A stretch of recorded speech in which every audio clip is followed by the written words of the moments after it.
On va commencer avec la pâte sucrée à la noisette pour la réalisation de notre Paris-Brest. Alors la pâte sucrée noisette, en fait, on l'utilise puisque on va changer un petit peu de notre Paris-Brest et on va chemiser dessert pour cuire la pâte à choux ensuite dedans. Alors pour la réalisation de cette pâte, on va avoir besoin de beurre, de sucre glace, de poudre de noisette, d'œuf, de sel et de farine. On va commencer par tamiser tous les ingrédients et après on va pouvoir réaliser notre pâte. On va s'aider d'un tamis. Alors l'intérêt d'utiliser un tamis quand vous faites une recette comme ça, c'est que ça permet d'aérer la farine et donc de retirer les grains bien sûr, de faciliter le mélange. On va aussi pouvoir tamiser la poudre de noisette en sachant que ça on va pouvoir le faire très brièvement parce qu'il y a toujours des petits morceaux de copeaux de peau. Du coup c'est vraiment très bref pour les poudres de noisette et le sucre glace.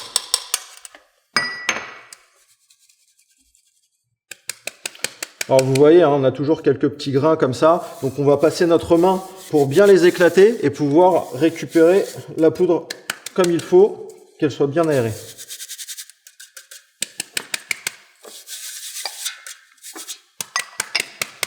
On va procéder au sablage, c'est-à-dire incorporer le beurre dans nos extraits secs.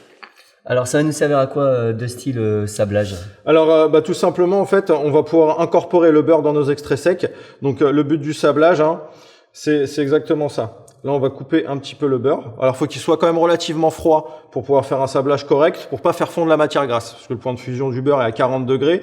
Si on le chauffe trop en fait on va avoir quelque chose d'assez huileux. On va rester sur une pâte qui va suinter un peu. Donc avoir un beurre relativement froid pour faire le sablage. Voilà, on le coupe en petits morceaux comme ça.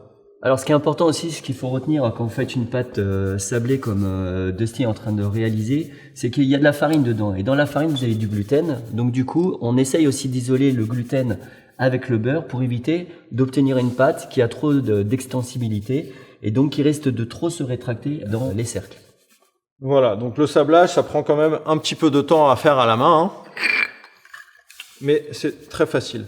Quand vous avez un peu de farine qui s'écarte comme ça sur votre plan de travail, n'hésitez pas à prendre une corne et à venir rabattre le tout pour éviter de vous salir aussi, c'est pas mal. Et on continue. Voilà, jusqu'à que le beurre s'incorpore complètement à la pâte et qu'une fois qu'on va sabler comme ça avec nos mains, on n'ait plus de petits morceaux de beurre qui traînent dans la recette.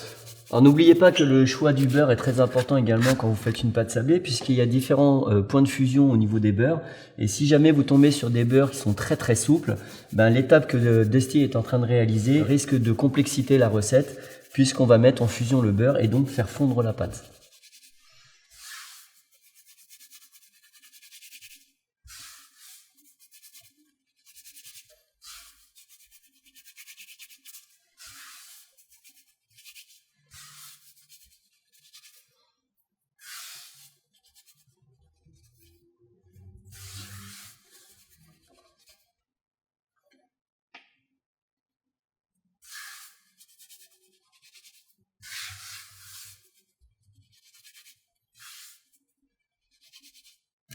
Alors on n'hésite pas, on ramène bien toute la matière sur le centre et on continue notre sablage.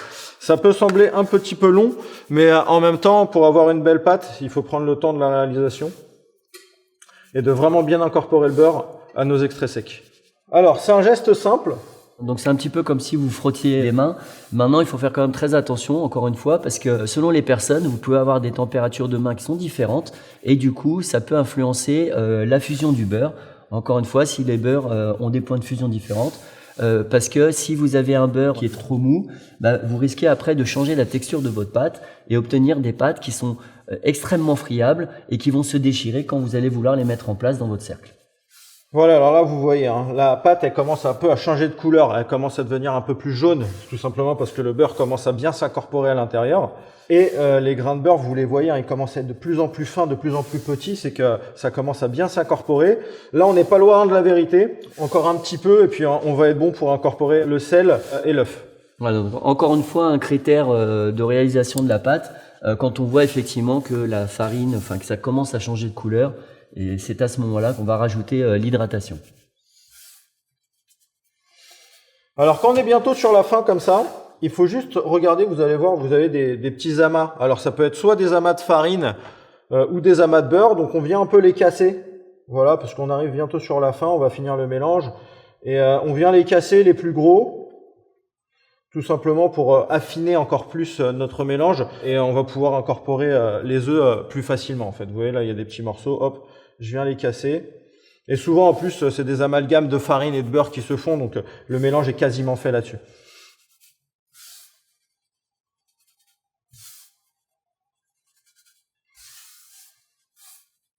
Voilà, le geste est vraiment simple, c'est vraiment très facile, il n'y a rien de compliqué. Alors ce genre de recette que Dusty est en train de vous faire à la main peut bien évidemment se faire également au robot. Et dans ce cas, vous prenez votre batteur et la feuille du batteur pour obtenir la même texture. Voilà, alors un point aussi également important, quand vous faites votre sablage comme je suis en train de faire, il faut vraiment en fait sabler, il ne faut pas appuyer, il ne faut pas faire d'amalgame en fait, parce que plus vous allez appuyer, vous allez créer une pâte. Nous ce qu'on veut c'est vraiment du sablage, donc en fait je frotte mes mains sans appuyer, parce que si j'appuie je vais créer une boule en fait, et du coup après quand je vais vouloir incorporer mes extraits liquides, eh ben ça va être très compliqué si on a un amalgame de pâte qui se forme déjà de base. Donc c'est vraiment du frottage de main sans appuyer. Voilà, là on n'est pas loin, on va arrêter à ce moment-là. Moi je trouve que c'est pas mal. Et en fait, par la suite, on réunit comme on fait généralement pour nettoyer notre table. On récupère un maximum de matière pour pas avoir de perte. D'accord? Parce qu'il faut savoir que toute la matière qui est sur la table, c'est des matières pesées. Donc quand vous en avez besoin pour faire une recette, si vous en perdez la moitié sur votre table, bah, c'est pas intéressant. Donc il vaut mieux tout récupérer. On va créer un petit puits tout simplement pour incorporer notre sel et notre œuf. Voilà. On récupère toute la matière également. Et là, on vient gentiment ramener un peu d'extrait sec dans les extraits liquides. On mélange jusqu'à l'obtention d'une espèce de petite pâte. Et après, on va venir finir le mélange à la corne. Et moi, je finis le mélange à la corne tout simplement pour éviter un maximum de phraser ma pâte et d'incorporer en fait du corps.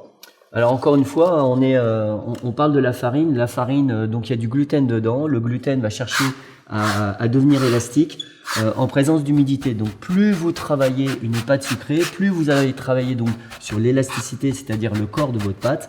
Et cette pâte qui normalement est une pâte sablée, donc qui doit être friable, va prendre donc ce qu'on appelle nous de la force et risque de se rétracter de trop à la cuisson. Voilà, donc en fait, on va venir mettre des petits coups de corne comme ça pour incorporer le liquide aux extraits secs. Tout simplement. Et en fait, plus on va couper la pâte, plus va se former la pâte, justement.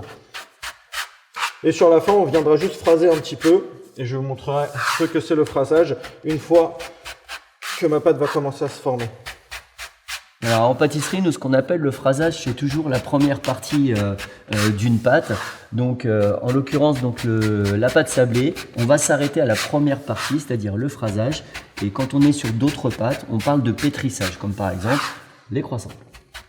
Alors vous voyez, hein, plus je coupe, plus ma pâte commence à se former. On le sent, hein, ça s'amalgame, vous voyez. Là, la texture de la pâte commence à changer. On va continuer ce système parce que justement, bah, ça va éviter l'élasticité, hein, comme je l'ai dit tout à l'heure, ça va éviter d'apporter du corps à notre pâte. Alors, une fois que vraiment l'extrait sec, vous voyez qu'il a quasiment complètement disparu. Hein. Ça veut dire que la pâte commence vraiment à se prendre. Là, on va commencer à phraser un tout petit peu pour qu'elle se prenne complètement en fait et qu'on forme la pâte. Donc là, je récupère un maximum de matière, je nettoie ma table pour récupérer toute la farine et là, je vais venir phraser un tout petit peu ma pâte. Voilà. Alors, ce que j'appelle phraser, c'est ça, c'est j'appuie et je rabats. J'appuie et je rabats jusqu'à l'obtention d'une pâte complète, tout simplement.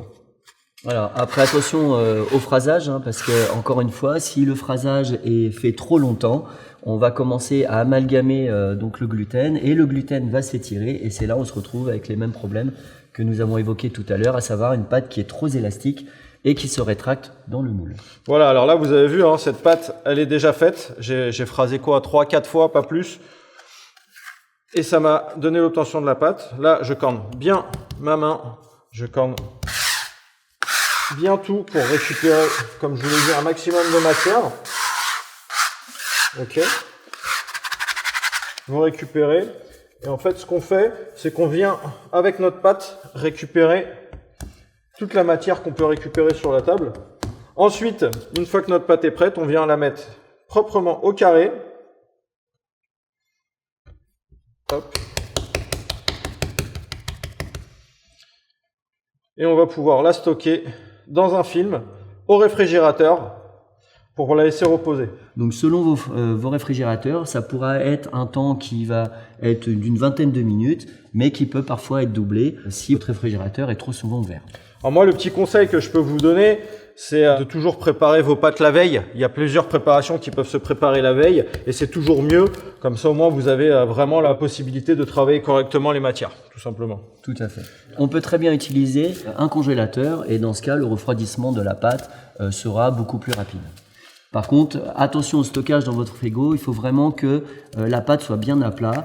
Évitez de la mettre dans une assiette creuse puisqu'elle risque de se déformer un petit peu et au premier coup de rouleau que nous allons faire derrière, ça risque de casser votre pâte à l'endroit où elle s'est déformée dans votre assiette.